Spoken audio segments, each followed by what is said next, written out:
નીચે 3 E1 E2 E3 ધરાવતા galvanic કોષ આપ્યા છે, તો એને આધારે E1 E2 E3 નો સંબંધ દેખાડો. તો અહીંયા પહેલું, બીજું ને ત્રીજામાં હું જોઉં તો બીજામાં બેયમાં 1 મોલર, એનો મતલબ અહીંયા E2 ની કિંમત થશે 1.10 થશે 1.10. આ મગજમાં રહેશે.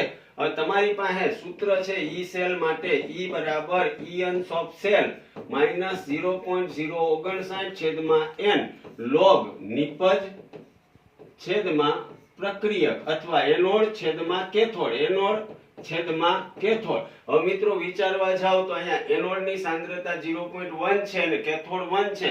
એનોડ નાનો છે એનો મતલબ શું થશે તો કે લોગ ની કિંમત આવશે ઋણમાં આવશે એટલે 10 ની -1 ઘાત થશે એટલે પ્લસ થાય એનો મતલબ ઇયન્સ ઓફ સેલ કરતા આટલી કિંમત વધી જશે એટલે 1.10 કરતા વધશે એટલે E1 છે E2 કરતા મોટો થશે. E1 છે E2 કરતા.